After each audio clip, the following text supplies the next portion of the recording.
Hello students, welcome to my channel.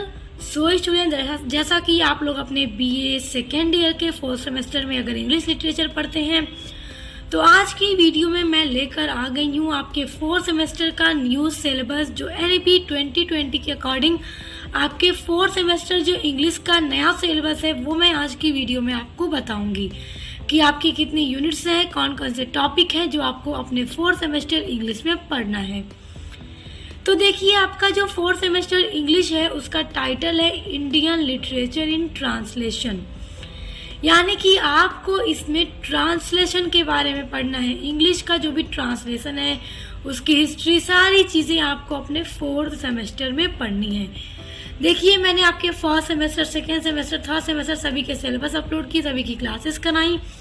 तो आपका आज की वीडियो में मैं फोर्थ सेमेस्टर के बारे में सब कुछ बताऊंगी और इसके ऊपर वीडियो भी पूरी अपलोड करूंगी। अब देखिए, चलिए देखते हैं आपका यूनिट नंबर 1। देखिए, यूनिट नंबर 1 में आपको पढ़ना है इंट्रोड्यूसिंग ट्रांसलेशन, यानी कि इसमें आपको ट्रांसलेशन के परिचय के बारे में पढ़ना है। जैसे देखिए, आपका क्या टॉपिक है इसमें, a brief history and significance of translation in a multilinguistic and multicultural society like India. देखिए, इसमें आपके यूनिट नंबर 1 में जो फर्स्ट टॉपिक है, ए ब्रीफ हिस्ट्री, एक हिस्ट्री आपको पढ़नी है ट्रांसलेशन की और उसके सिग्निफिकेंस, यानी जो भी ट्रांसलेशन का महत्व है। इंडिया में जो भी ट्रांसलेशन का महत्व है, जो हम हिंदी टू इंग्लिश ट्रांसलेशन करते हैं, उसका जो भी महत्व है वो आपको पढ़ना है। देखिए, मल्टीलिंग्विस्टिक का मतलब होता है कि बहुभाषाई। जैसे हमारा भारत जो है, इसमें एक भाषा नहीं बोली जाती, इसके हर अलग अलग राज्यों में अलग अलग भाषाएं बोली जाती हैं। जैसे उत्तर प्रदेश में देखिए हिंदी भाषा, बिहार में हिंदी, आप लोग तमिलनाडु में देखिए तमिल भाषा, बांग्ला, पश्चिम बंगाल में बंगाली बोली जाती है। इस तरह से अलग अलग इसके राज्यों में भी अलग अलग भाषाएं हैं।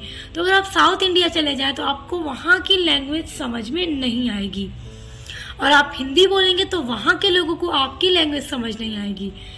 तो एक दूसरे को अगर कोई लैंग्वेज जो कनेक्ट करती है वो है इंग्लिश। अगर आप इंग्लिश में उनसे कुछ कहेंगे तो वो भी समझेंगे, वो आपसे कुछ कहेंगे इंग्लिश में तो आप भी समझेंगे।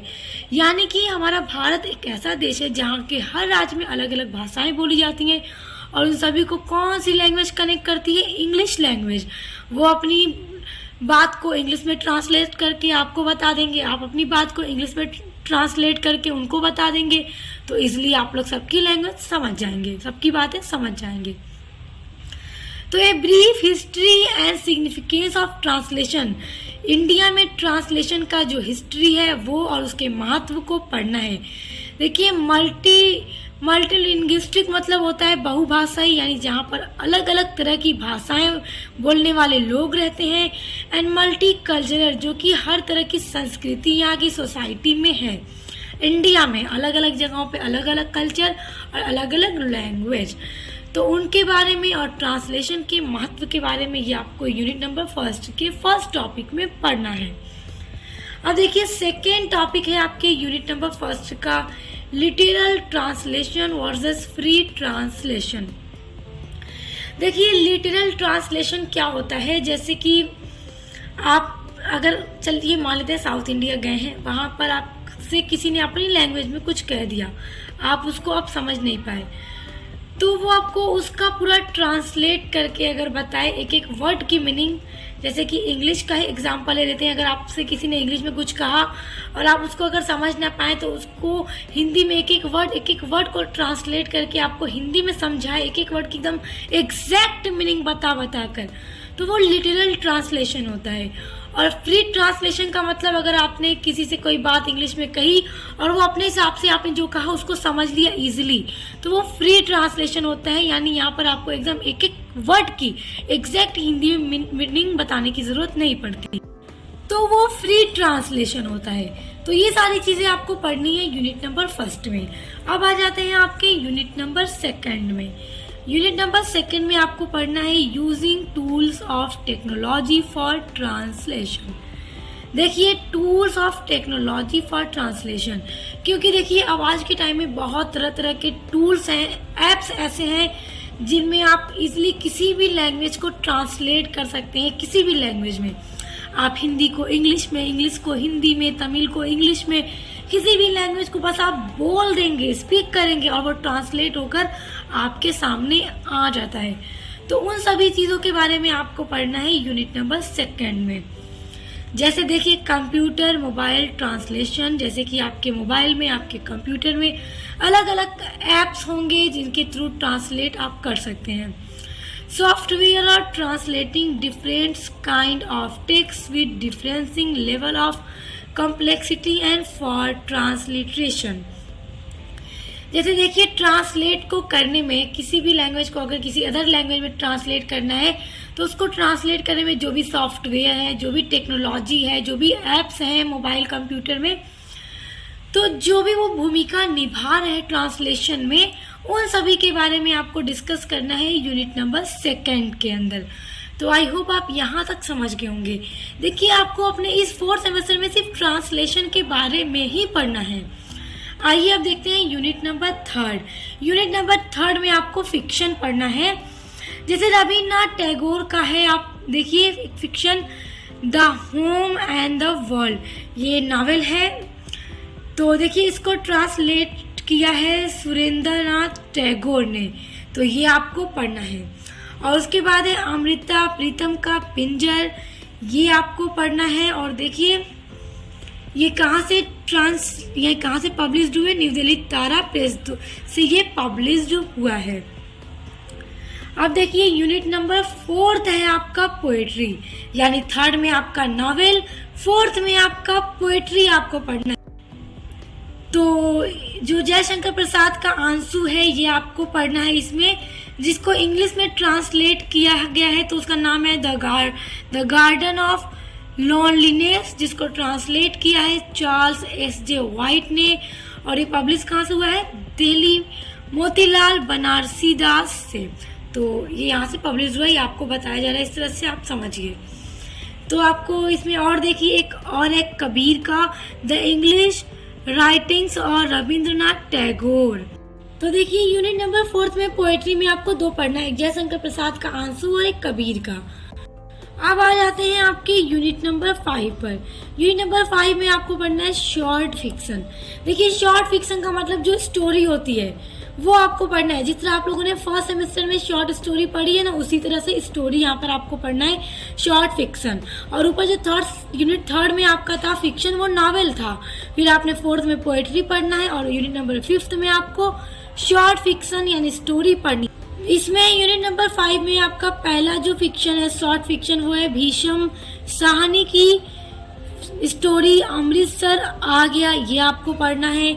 और दूसरा जो शॉर्ट फिक्शन है वो है महाश्वेता देवी का द हंट, ये आपको पढ़ना है यूनिट नंबर 5 में।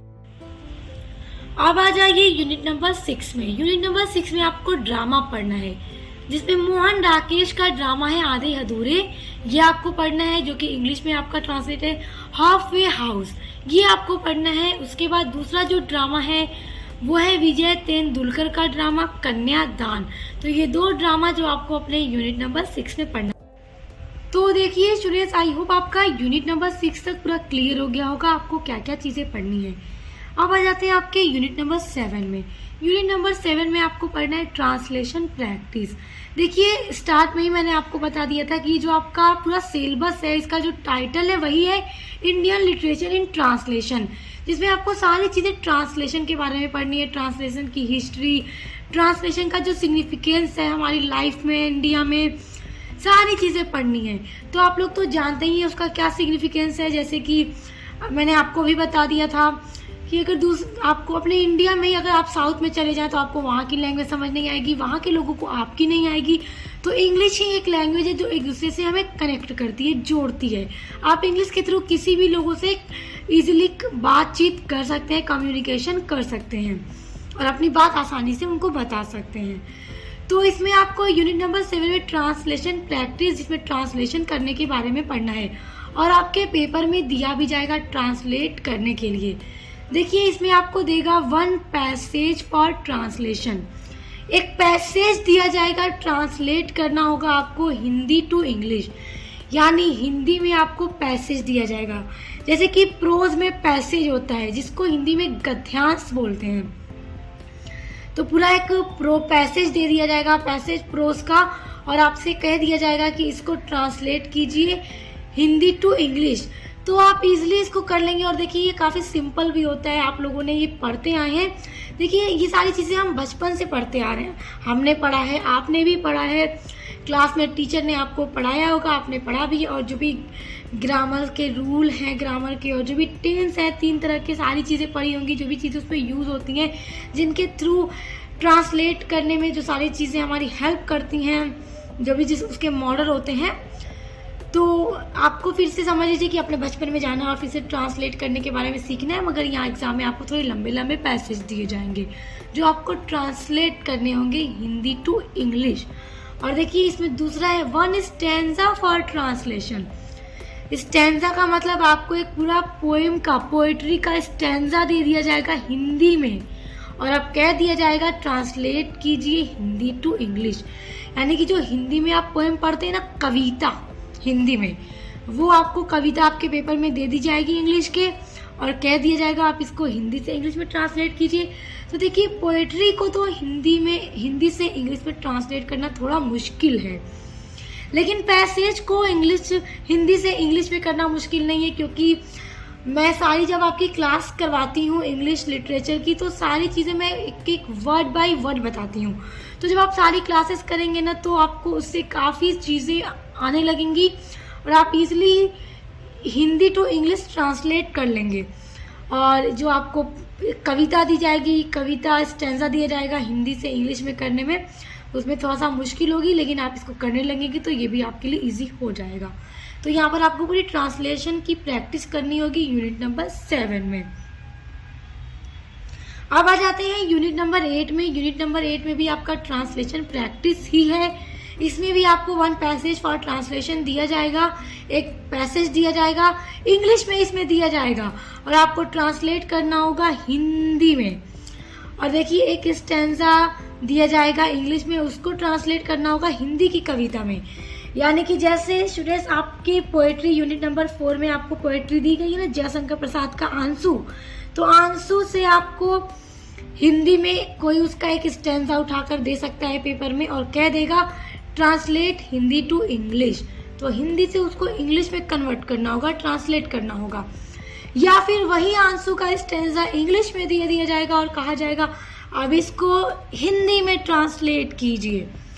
और जो ड्रामा है, स्टोरी है, फिक्शन है, उनके पैसेज दिए जाएंगे, वो हिंदी से इंग्लिश में या हिंदी से इंग्लिश या इंग्लिश से हिंदी में आपको पूरा ट्रांसलेट करना रहेगा एग्जाम में। तो सारी चीज़ें आपको पूरी बहुत ध्यान से पढ़नी होंगी। तो ये पूरा आपका सिलेबस है 4 सेमेस्टर इंग्लिश का। आई होप पूरी सारी चीज़ें आपको क्लियर हो गई होंगी, आपको क्या क्या चीज़ें पढ़नी है। मैं इन पर वीडियोस अपलोड करूँगी आपके लिए, जिनके थ्रू आप सारी चीज़ें समझ जाएंगे किस तरह से ट्रांसलेट करना है, और आपकी यूनिट्स को कंप्लीट भी करा दूंगी। सो स्टूडेंट्स, अगर आप मेरे चैनल पर पहली बार आए हैं तो एक बार चैनल पर विजिट जरूर कीजिएगा। हेल्पफुल लगे तो चैनल को सब्सक्राइब कीजिएगा और बेल आइकन को जरूर प्रेस कीजिएगा ताकि आने वाली वीडियोस की नोटिफिकेशन आपको मिलते रहे। तो अब मिलते हैं नेक्स्ट वीडियो के साथ।